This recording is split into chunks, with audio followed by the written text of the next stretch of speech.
กำลังเตรียมแห่ฮดยาทานใหญ่ทานคำปั่นอปสแข็งตอนนี้กำลังกะเกียมสถานยังกำลังพากันเตรียมเนาะกำลังสิเคลื่อนขบวนการแห่ฮดนะพี่น้อง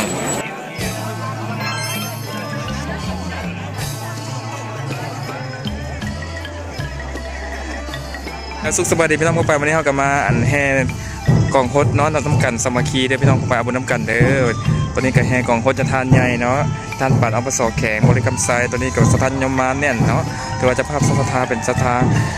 ผู้ที่มีจิตใจศรัทธาอันแห่งกล้าเนาะที่ว่ามาเป็นศรัทธาฮดจะทานและนี่ก็มีทั้ง5องค์เด้อฮดเด้อพี่น้องผู้ไปเนาะมี5องค์5องค์เลยประสานในการฮดเกือบเบิดวัดเลยเนาะ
ะ